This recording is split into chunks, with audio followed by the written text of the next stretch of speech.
Welcome to A Good Pour. This is conversations about the good work happening in our community. Today we have Kim Baker, President and CEO of our Gallatin Chamber. Welcome. Thank you. Thanks for having me, and thanks for doing this Good Pour.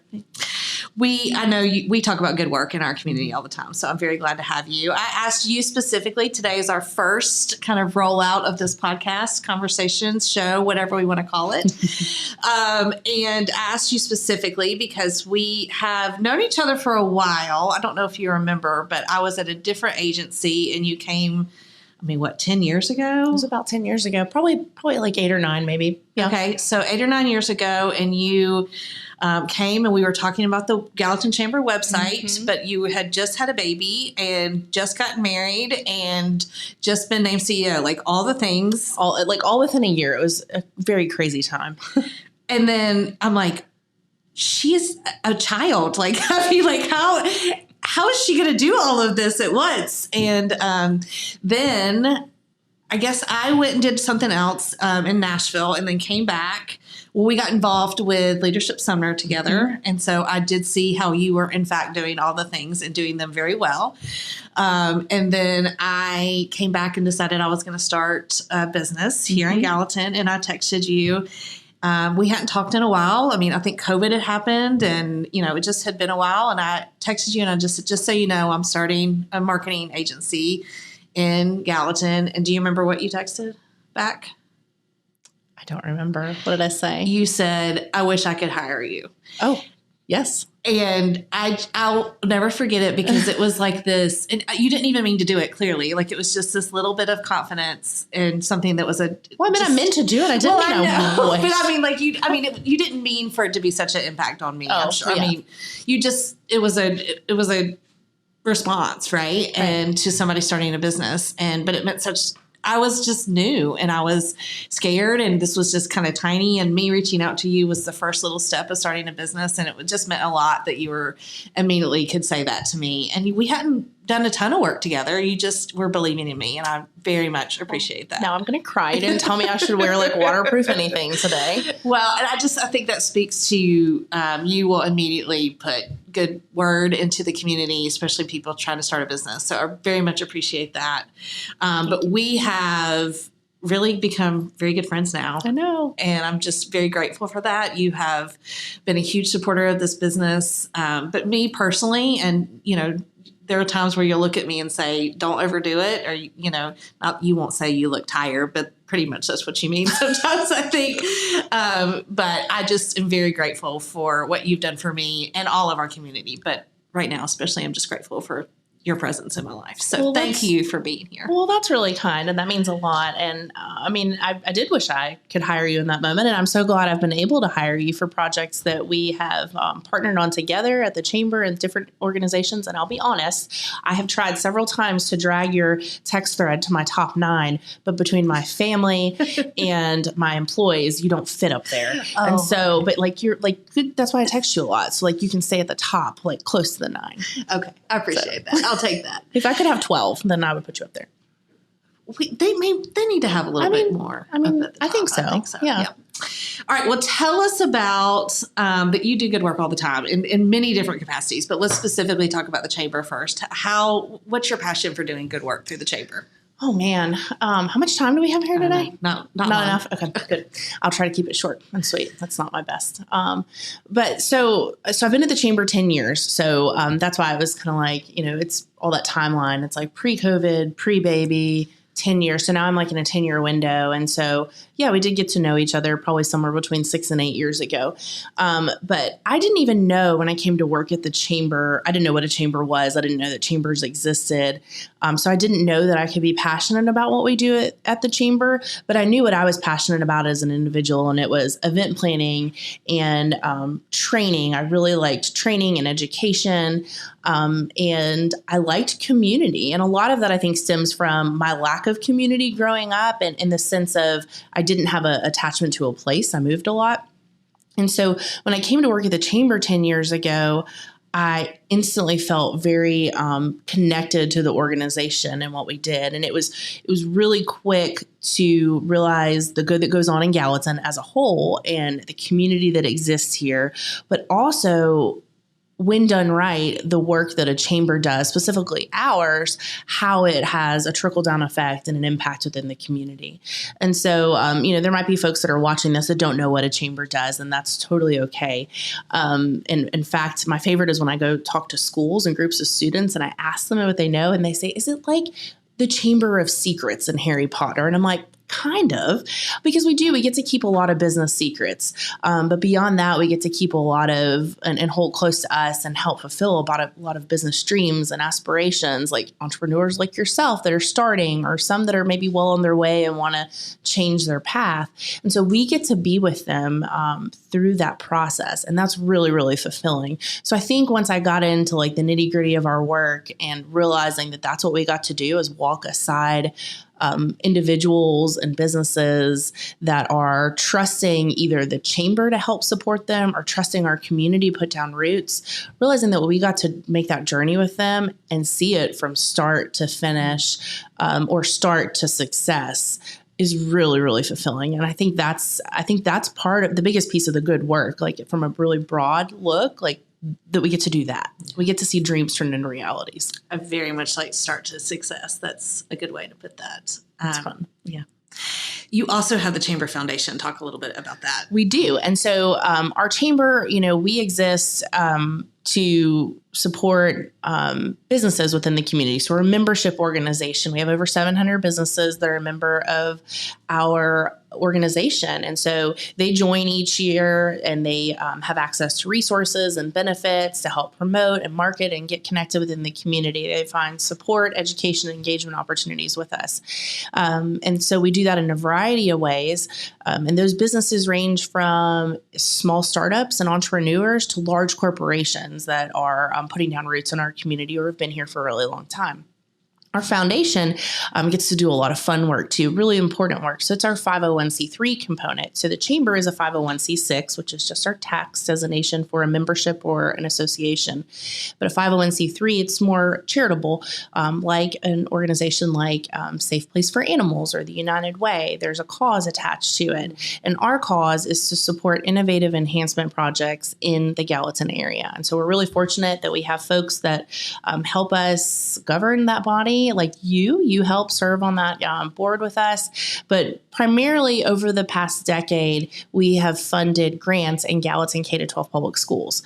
A couple of years ago, after a local person that was really important to so many, Jim Hawkins, passed away, we thought, what better way to honor his legacy than to give a scholarship in his name? And so we launched the James B. Hawkins Good Neighbor Scholarship. So we give out scholarships to graduating seniors at any of the 3 Gallatin high schools, and for marrying good citizenship in the community. And so we do that. And then we also do some different community enhancement projects like murals, community art installations, and then some other feel-good things related to innovation, enhancement, and education. So lots going on at the chamber, always. Just a few things. Always. I know you have lots of success stories, just businesses you've seen or maybe favorite grants that have been distributed. Can you give an example or two of just how you've really seen your good work poured out, but also multiplied in this community? Yeah. So, all our success stories, like there's so many like magic moments, and some of them are super small and would not be things that I even dreamed would really make a difference or matter. And then there's things like grants or like big projects that have happened within our community that we intended to make a difference, right? And so one of my favorite little stories, and I think it goes along with marketing, what you do, and the power of social media. There was a business, they're not here anymore. They left the community, but it was a restaurant, and they had a daily special, right? And this was back probably 8 years ago when our social media following was not as large as it is now. And then we didn't have as many businesses in the community to promote. So we had the capacity to be able to share like daily features of a restaurant or a sale a retailer was doing, like when they were doing it. We're a little more strategic about how we do those shares and posts now. But this particular restaurant, we would a few times a week share their lunch feature. And I went in there one day to get a salad, and she said, Kim, I've got to tell you something. We've been tracking, and on the days the chamber shares our lunch menu, our lunch sales more than double. But just on those days. And I was like, what? And I was like, you've been paying attention to that? She was like, yeah, we've noticed. And so that to me told the story of some of those little things that we can do that make a big difference. Like, is it a share on social media? Is it leaving a Google review for a business? Is it just stopping in to say hi when you're out strolling? And so those were little things that make a really big impact that we didn't even realize. We were just doing it because that's part of what we do and that's part of our job, right? But it made a really big impact for them and a financial impact at that. Some of the grants and projects we funded some really cool art projects over the years. One of the murals that's in downtown, it's just around the corner from our office. It has the Gallatin balloons. They're helium balloons that spell out the word Gallatin. We funded that, and I've got a view of that wall from my office, and all the time I see people of all ages stopping by to take a picture with it. It looks like they're holding the balloon, or takes a mom taking a picture of all of her kids, or a family jumping in it. School groups come by. I've even seen like German exchange students that are in town in Tennessee for like a month, and they come find that, and it's really iconic. And then it gets, it creates that memory and that moment, but it also gets those shares on social media, and folks use the hashtag, which the hashtag for that mural is Imagine Gallatin. And the idea was, imagine what we could be, like if we all do a little more. And then my favorite, one of my favorite things we do, there's so many, but the grants that we fund in our schools, so those are funded directly to teachers in Gallatin K-12 public schools. And those are for projects that are considered more innovative, that are not funded through regular sources of funds, not the regular budget. And we try not to fund textbooks or things that, are just going to have a one-time use. We try to fund things that are innovative and creative and get the students learning in a different way, and teachers being able to bring things into their classroom without reaching into their own pockets or asking parents to contribute. And so one of the ones we funded several years ago was at Gallatin High School, and it was a project for all grades, 9th through 12th grade, and it was first aid training. It was first aid training. So they use the funds to purchase like the mannequins or the dummies that an infant one and an adult one. And the idea was that they were going to go through first aid training with every student during their wellness class that year, and the years as long as the lifespan of those dummies. And so we looked at that and we're like, this is not just an impact on these students. This is an impact on our community. Absolutely. One of these students all of these students, when trained, now have the ability to save a life of someone else in our community, whether it be at a restaurant or a community event or a sporting event. And so those kind of things we get to do, and those are really fun. Mm-hmm. So big impacts. Yeah, absolutely. So Chamber's doing a lot, and you have to lead that, or get to lead that organization. You also have to manage the profitability, or it's not really profit. But we have, we have a budget, and then, it's not profit, but we need to make sure that we do have revenue coming in, or we have a balanced budget. Yes. Keeping a balanced budget. Yeah. So how do you balance? We could pour out good work all day long, and you do. You have a full heart and you give a lot, but you also have to make sure that the revenue is coming in, that you're gaining members. How do you balance this kind of wanting to give and give and give, but also making sure that you're bringing in new members and bringing in revenue? Yeah. And that's, it's not always easy because, I would love, we get contacted all the time by different nonprofits. They contact us, which we're a nonprofit too. And so they want us to contribute to their event or their fundraiser or little league teams or school groups. And I would love for us to be able to write checks and do that all the time. But, the best way we can support a lot of those efforts is helping promote them and leading them to other donors. But in terms of balancing all of that and figuring it out, one thing you do as a leader is you build a team.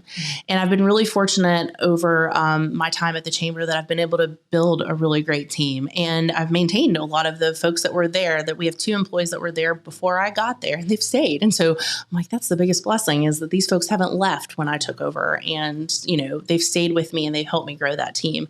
And so, finding folks that balance out where maybe I'm not as strong, finding folks that are strong in certain areas, that do certain things, and figuring out, I'm a big believer in aces in their places. I'm a big believer that, no, we don't get to choose exactly what our work looks like always, but I think we do have the ability to empower people to do things that really bring them joy and that they're good at. And so, we've shaken the Chamber upside down time and time again and said, okay, you know what, this isn't bringing you joy anymore. Like, it's not like, I don't want to do this. It's like, hey, there's someone here that actually probably enjoys this and might be just a little better at you. And so working with my team to empower them to speak up when they don't love something or speak up when they really do. And so moving things around. And that's really helped us be able to balance that out and make it enjoyable for everybody. And they work harder when they're doing things that they like. But it is a challenge because, it's a lot of what we do. Of course, we have to pay the bills, keep the lights on, pay my team, be able to fund different initiatives. But we also have to do good things in the community. So it is a balance of what is actually revenue generating and then what is actually for the good of the community. And organizations like us, when done right, I think they realize that there are times to make money and then there's times to just do good work. And there's a lot of things we do that there's a lot of chambers that have gotten away from doing them, maybe because they're on a different direction, maybe because the dynamics of their community look a little different, or it could be just a revenue model. And so I've been really strategic that we have our revenue in places where it allows us to still not generate revenue off of certain things. Like the Christmas parade's a great example. That's not a revenue generating event for us. Do we charge people to participate in it? Yes. Do we have sponsors? Yes. But we also pick up an insurance policy that's expensive, Absolutely. Very expensive. We also do a lot of marketing. So we're not making money off doing the Christmas parade. So there's some organizations that would probably say, this doesn't make me money. I'm done with this. But for us, we know that when events and programs like the Christmas parade exist in a community, they bring people together, they create a quality sense of place, and they make people proud to call Gallatin home. And when you have all of that, then naturally and very organically, your businesses thrive and experience success. So it's finding that balance of things that make money and figuring out what those are, and then things that you can still just do because of the good of the community when you find it. And I think we found that. We've also diversified and our revenue streams and been creative with different initiatives. And so it's been fun. So you mentioned moving around and shaking things up. That's getting ready to happen big time with the announcement of the station. I think that's come from a lot of different, your growth under your leadership, but also the growth of our community. I'm super excited about the station. I have a sticker on the back of my phone. I'm all in for the station. Woo-hoo. But tell people what the station is, why it's needed, and how they can get involved specifically with the station. Awesome. Thanks for bringing that up. It's definitely our next stop. No pun intended. But it's this big, hairy idea that I started tossing around a few years ago.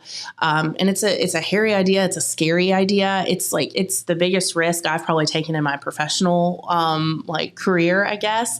And it's a big endeavor for the chamber. But you're right. Gallatin's kind of at this point where we've experienced a lot of growth. The dynamics of our community look a lot different than they did. Work looks a lot different. How people work, where they work, when they work looks a lot different. I think 2020 did that to us in some ways, but I think it was going to happen anyway. It just expedited the process. And then our growth as a chamber, when I started at the chamber, we had maybe around 300 members. So we've more than doubled in that time. Our programs and services have more than doubled, maybe tripled. And then the population of the community itself. And so who we serve and how we serve them is a lot different, and the needs are different. And so our sweet little office that was built for us in the 80s, we've outgrown it. I always say that we've done everything we can with all of the spaces. We've turned attic space into office space. We've converted a closet into a office. Savannah's office. Yeah. And so I have two Harry Potter references, but if you're familiar with Harry Potter, then you know about the Chamber of Secrets. And then you also know about Sweet Harry's bedroom. And he lives under the stairwell. And so Savannah kind of lives under the stairwell at our office. And so for us to continue to be able to grow our resources, our team, to best serve Gallatin and the business community here, we need to grow our presence. And that's in a physical location, but also expanded services. So the station is our big project. We're set to relocate into that space. So we'll move from 118 West Main to 117 West Main. That's going to be very confusing for a long time. But right now we occupy about 3,000 square feet. We'll move into a space. The space as a whole is about 10,000 square feet. We'll occupy a little over 5,000 square feet. And so it'll include, of course, our offices, some conference room space, but then a large event space that will be ideal for community events events, conferences, trainings. It will also serve as a co-working space. It'll be a community hub, a place for inspiration and collaboration, and for the people of Gallatin to gather, whether they've been here a long time or they're new on the scene, whether it's somebody that wants to do things like this or have meetings with their teams, or if it's somebody that works remotely and just wants to escape their home office for a day, because we're seeing more and more of that. We're set to, if you drive down Main Street, you can see the windows are gone. So we have wood panels right now. The windows are about to be installed. We're making a lot of progress. There's some walls that are up inside, and we're set to be in there sometime in like mid-spring 2024. Okay. So we're really excited. We hope it stays on track. But I think the most exciting thing about the project is that, again, it's us taking a dream and turning it into a reality. So we're doing what we get to see so many people do, and now we're doing it ourselves. But it'll be a place for folks to bring their ideas and bring their projects. And it'll be a place that serves not just the chamber, but the Gallatin business community, the Gallatin community, and a downtown hub for many years to come. Yeah, I've been saying it. I just see a vision of it being an incubator of business. Businesses that aren't even established yet, aren't even thought of. Right.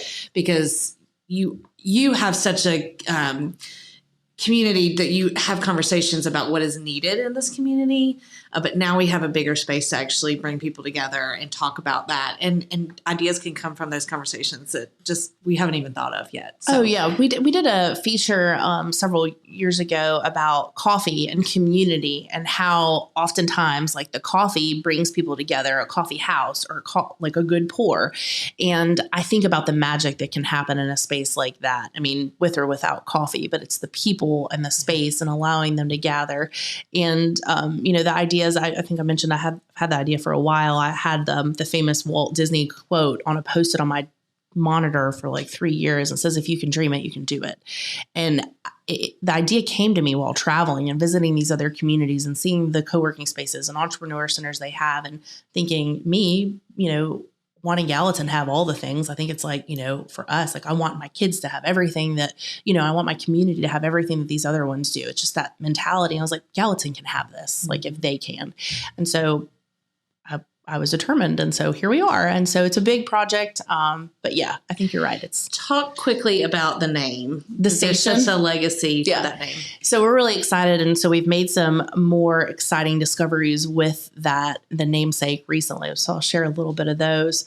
But the station, obviously, if you've seen the logo, you know that the T looks a little different. And so there's been some people to say, is this a Y or what is this? I'm like, it is a Y, but it's not the letter Y. So if you're familiar with railroads and railways, then you would know that the Y, W-Y-E, turnaround that's in a railroad is looks like that. It looks like a Y, but it also can look like a T if you have a really great graphic designer. And so Thank you, Josh. Josh Bratcher worked on that for us. And so we wanted to incorporate that because where that building stands now, 117 West Main, it was never a train station. There actually was not a building there. I think I should know this, but that building I don't think was there until like the 50s, maybe 60s. I could be a little late on that. But what was there until about 1929 was a railway that connected Nashville to Gallatin or Gallatin to Nashville, depending on your perspective. And it was a part of the interurban railway. And the line that ran on that was the Bluegrass line. And so it was a commuter train. So we did have mass transportation at one point. It just went away. So there's still a need. But it connected. And so the Y turnaround was right there. So we knew that. Several years ago, when downtown Gallatin and the city went through the downtown redevelopment project and redid the sidewalks, they recovered some of the rail because since then it's been poured over. Sure. So the Methodist Church has always been there. And then there was another building that stood there. And then there was the railway. And then there was, of course, the strip of downtown. And so part of that railway that was uncovered several years ago is on display in the museum, but it's just a part of the railway. So as we were working through this project and the city wanted us to put some new beams in and things like that, when they got in there and they started drilling into the ground, we found the Y turnaround. We'd already decided we were going to name it the station. So we found the Y turnaround. We all stood around and looked in this hole in the floor and we're like, we can't we can't put concrete back over that. Like you cannot do that. And so we looked at like glass, like could we glass it over? And the structural engineer said, no, that's not a good idea. So we determined that we were going to pull it out. And so Clay, who owns the building, let us know a couple weeks ago that they actually have pulled it out. So I need to go over and look at it. I know. So we have it. It will be on display in the space. And so that is the station. But we believe that the station, not only does it honor the past, I think it paints a picture for what that place should be for the present and the future. You know, a station is a place where people found connectivity, whether it be to people they were meeting there or another rail line or bus. And so when you think of a station, it's your next stop. It's where's your destination from here. And so that's what we're hoping, that it is that. Yeah, that's awesome. I love being a part of it. And I'm thrilled, excited to see just one, the space, but also the future ideas for new spaces that will come, just because that's really, it's the cornerstone is almost the interest of the square itself. Yeah. And I'm just excited what will come next because of just the one building. And it's a result of already great things happening in the square too. And it is, I mean, and that, you know, and how we got there, you know, the chamber started thinking about what we should do next. Because like I said, we've reached capacity in our space. So we're like, okay, maybe we should go build something, or maybe we should go move to another side of town where there's a lot of growth. And in my heart, that's not what we wanted to do. Because when you think of a thriving commercial district in a community that has a downtown, you think of the downtown. I mean, and that was the hub for everything. And then, you know, when the big box movement happened in the late 80s, early 90s, a lot of things moved away. But then now we've seen all of it focus back in. And so we really believe that downtown Gallatin is the heart of Gallatin. And really, it's the heart of Sumner County. I mean, it's the county seat. It's in the center. And that's where we were led to. We said, we need to be in the downtown. But how do we do that? And so this was definitely, I think it was meant to be. Yeah, so me too. So you are extremely busy. One of the people I know with the most energy. I definitely respect you've paid major attention to your health these last few years. You are a ray of sunshine everywhere you go. And you're doing good work. But what I want to know is what's important to you to maintain that good work? How do you take care of yourself and take care of your business in order to keep doing that work? Yeah. So there's a few things. Some of them are going to be kind of silly, but I'm going to tell you all anyway. So one thing I started several years ago, as far as like a business related thing, is blocking out time for gratitude, and just having that space where my team knows like, hey, this is a time where I am not going to take any meetings, and I'm either just going to be in reflection, or I'm going to be sending some notes. I'm going to be writing notes, leaving Google reviews, whatever it is. And sometimes I do it. Sometimes I don't make it, but it's on my calendar every Monday morning. And so it's a really good time I found to like start the week. So it's like reflection on folks who have helped you, or folks you're just thinking about, like maybe that need some uplifting or that you just want to thank. And so that's been on my calendar for several years. Do I sit down every Monday morning and write thank you notes? No. There was a time when I did, but I have a lot more going on now. But I do have that time, and it's kind of untouched. And so I've really enjoyed having that. I also have on my calendar some time blocked out that my team knows, because they know my team has full access to my calendar too. They basically see when I do everything. They know when I go to the dentist. They know when I'm taking my kid to something. They know it, because I felt that was really important for them to know where I am. Number one, know where I am in case they need me. But two, just to make me accessible and be completely transparent. And so I think that's been helpful to them, so they can say, oh yeah, Kim's not here right now. She's in meetings and she'll be back. And so that's been helpful. But also I have 2 blocks of days. I have Mondays and Fridays that I really reserve for administrative things, because I do have a lot of admin things I still do. And then I have that time reserved for my team, because they need me. I mean, that's part of leading a team, is you can't just, I don't micromanage my team, and I don't want to hover over everything they do. I always say, I don't really care how you do your job or when you do your job. I just really care that you do your job and get it done. But at the same time, part of that, and is being available for them if they have questions on how they're doing, or how they're doing their job, or what they need to do. So I have those 2 times blocked out. When I took this role, so I've been at the chamber 10 years. I've been in my role since 2015. One of the things I told myself that I was going to go get my nails done. And that's what I wanted to do. I told, that was actually funny. I told Ryan, my husband, which we were not married in 2015. We got married in 2016. So you're right. It was like new job, marriage, and then a baby. It was like all very fast. So it was fine. We got that all out of the way. But I told him when I, was applying and in the running for the job, I said, listen, if I get the job, I'm going to start getting my nails done. Because that's something I want to do. I want to get my nails done and I'm going to go every 2 weeks. And so since I got the job, I've had a standing appointment every 2 weeks where I go get my nails done. And that's just something that like I take time for me to do. And it's kind of silly, but it makes me feel good. I talk with my hands. You'll have noticed that by now. And sometimes I talk at home with my hands like this to my child. But I also I shake a lot of hands and I'm in meetings all the time. And so that was something I wanted to do for me. Some people like a massage. Some people go color their hair. I wanted to get my nails done. When I got the job, I had seen this gold pair of scissors at Target and a gold stapler. And if you've been to Target, then they have like a little gold section in the office supply. And I really like gold.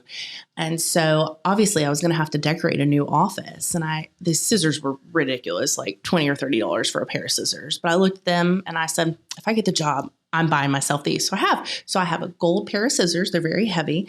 I have a gold stapler and I have a gold Dachshund tape dispenser. And that was something that I got for myself. But I think beyond that, really just accessibility. I think it's been a blessing and a curse. I committed early on. The board said, do you want a chamber phone? I said, no, I'm just going to use my own phone number. And most people have not taken advantage of having my personal cell phone number, but in any situation, there are people that do. But my thought process on that was we're serving businesses that do not always work 9 to 5, right? I mean, if I'm serving a restaurant that's a member, well, their key hours are Friday night, Saturday, and Sunday morning. That's when they're doing most of their volume. So what if they have a business need during that time? And so I committed early on that I would be accessible. And so, some would argue that probably was a bad idea. I have some chamber colleagues that probably have never taken a phone call after 5 p.m. and that's okay. But for us, that was something that I said, I'm going to make myself available. So if they have a business crisis or a need, so accessibility and then authenticity, that's something just really showing up how I am all the time. Yeah. Like you get the same Kim all the time, except when I go to Bonnaroo, I wear a little more glitter and maybe some silly costumes. But all the other time, actually, though, I saw at Crown and Iris, who I think you work with, they had body glitter like in their clothing section the other day. I was like, we have arrived. Like this is a part of a normal female wardrobe now. I like it. But I mean, really, like that was something that was important to me is, and I actually shared this story the other day. One of the first events I went to was a Forward Sumner event. And I think it's safe to assume if you know anything about the economic development world, it's been a predominantly male industry, like for a long time. And so when I came into this role, I was in my 20s. I was kind of still a child. You're right. You weren't a child. That's just I know, but I was young. I mean, across the table, I was like, wow, she's a CEO already. I know. I mean, sometimes I would look at myself. I mean, sometimes I still look at myself. I'm like, they let me be in charge of these things, right? I mean, we feel like you're like, oh, I get to help this business make these decisions. Yeah. But I went to one of those events early on, and I think I was probably the youngest person in the room. I think I was maybe one of like 5 or 6 females. I can probably tell you who the females were in that room. Like I remember because I was like, oh no, I was like, it's just, and all of the men that were there were in black or navy suits. And I'm pretty sure I was wearing mustard yellow. Mm-hmm. So you stood out. Yep, I stood out. And it's funny that I'm wearing black today because it's not like I have lots of black things, but it's not part of my palette. It's usually colors, a lot of Gallatin colors. But in that moment, I like had this decision. I was like, do I need to go out and buy all like little black suits and like go to Dillard's and get all of these like things? Or do I just need to be who I am? And for a while, I really struggled with that because I thought like, oh, I need to dress a certain way and I need to be like this. And I think I still look professional, like if I don't have a blazer on, but I struggled with that because I was interacting with a lot of leaders that were dressing like that. And there was 2 moments that happened. One of them was when I was pregnant and I had a groundbreaking and like Anlin was born in June. So I was pretty pregnant. So it was probably like the beginning of June. It was hot. And I had a sleeveless dress on, and I was like, I need to put a blazer on. And Ryan was like, why? And I said, because I'm going to a groundbreaking and I need to put a blazer on. He was like, why? He's like, you're pregnant. It's hot. It's outside. You look wonderful how you are. And I don't think anybody's going to take you any less seriously if your arms are showing.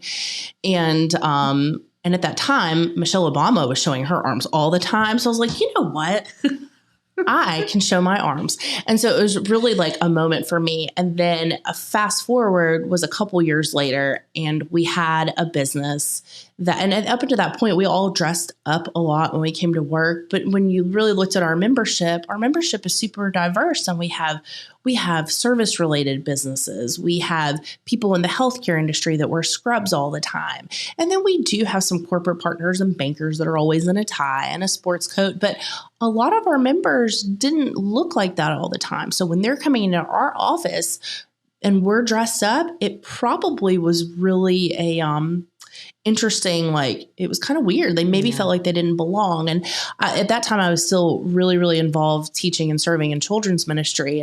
And the church I was at was really focused on meeting people where they are, which I think is really, really important in the faith community and ministry and how we serve community, how we serve businesses, meeting people where they are. And this moment for me, like, changed everything. We had an event at Welch College. And so there was a lot more people that were dressed up. And then we had someone from the state that was there. So they had all of their folks and a lot of dignitaries and everything. Everybody was dressed up, and I dress up for luncheons. I dress up a little more than I normally do. We had a member who was new, and he was in a service related business, and he came and he looked great. He had shorts on. It was summer. He had on, some nice tennis shoes, and he had on a branded polo, I think. And we never saw him again after that day. And at the end of the year, I call, like, if people haven't rejoined, I call them. I'm like, why haven't you joined? Is there something we did? Like, can I talk about it? Do you understand what we do? What do you need to know? Well, he said, yeah, the chamber's not for me. And I said, why? And he told me about that day and how out of place and uncomfortable he felt and that he didn't belong. And so the next day I went into the office. I said, wear whatever y'all want to work now. I said, don't wear your shorts or your dresses or don't wear shorts, but don't wear your dresses too short. Don't let your chest hang out. And please don't wear ripped clothing. But beyond that, come as you are to work. And I think that was a silver lining for 2020, is that it really, like, changed how we did. And it like, I ran into a woman earlier this week, and she was wearing something really colorful, and she's a little bit older than me. And she referenced that situation where she felt like she had to wear something dark and dreary. And I was like, you don't. But again, she's in the education world, and she was, in a world where men were in black suits all the time. But for me, I think that's been something really important. And there's been those moments. That's always who I am, like, getting the same version of me whenever, if you come hang out with Kim on a Friday night or on a Sunday morning, or if you ran into me in a restaurant, you're getting the same version of Kim all the time. And so that's been something that's been really important to me. And those stories helped me get there and really realize that it was important to influence others to be that way too. So that's a long, short story. Hope that answer your question. It's all good. Yes. So you have talked about sparkling and celebration, several other things, being colorful, just all on brand for you. So that I appreciate that. One of the things I value about you the most is how much you celebrate the people you love, and really just the community in general. So thank you for cheers to you today, because I really appreciate how much you celebrate others. So if others want to be celebrated or want to celebrate the opening of the station when it comes, how can they get involved with the chamber and really what the station's doing? I know that there's some opportunity even for people that may not own or run a business in Gallatin. They can get involved with the chamber, just supporting entrepreneurs and supporting new business. So how can you get involved in both? Yeah, so that's a good question, because there's a lot of misconceptions or maybe rumors or like false teachings that are out there that you have to live in Gallatin to be involved in the Gallatin Chamber. False. If you're a member or affiliated with another chamber of commerce, because there's several in our community, there's actually 6 in Sumner County, that you can't be a member of another one. That's fake news. You can, and what I always encourage you to do is join the chamber where your business is. Like, what's your zip code? Like, do you live in Portland? Is your business storefront in Portland? You probably should join that chamber first. And then if you want to grow and expand your business and market, and where are you trying to find customers? Join all of those chambers. Heck, go to Kentucky and join a chamber if you want. There's no rules on that. And so I've heard over the years that people have been told that they can't do that. I'm like, no, that's false.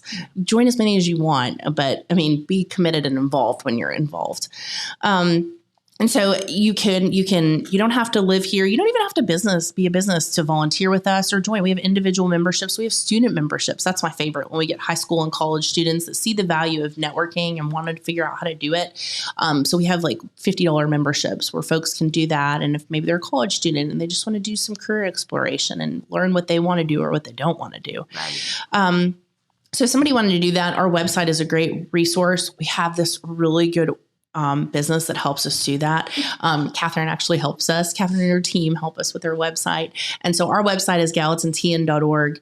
We're actually really active and engaged on social media. In fact, we have more followers on our Facebook than any other chamber in the state that we can find. We've just hit the 17,000 mark. And just last night we hit 4,000 on Insta. Okay. So we're pretty pumped about that. But you can find a lot about what we do and how we do good work on our socials. And so we try to keep it really member focused, sharing out like just the good things that are going on in Gallatin. So those are Gallatin Chamber on both of those platforms. And then our office number is super easy. It's 615-452-4000. And so any of my team is fully equipped to answer questions. You can find all of our all of our emails and who does what on our website. So that would be how I get in touch. And there are, like you said, there's opportunities to get involved with the chamber, and then there's partnership opportunities for the station. It's a big endeavor. It's going to cost a lot of money to build the project of our dreams, but we're going all in. And if we're going to build it, we're going to build it how we want it, and really in a way that will serve the community for the next decade and beyond. And so we're looking for partners to come alongside us, celebrate with that, and help us celebrate businesses. Awesome. Well, thanks for everything you do, all the good work that you pour in the community and your relationships. I'm just very grateful for you. So thanks for joining us today. Thanks for having me, and thanks for what you do and how you build community.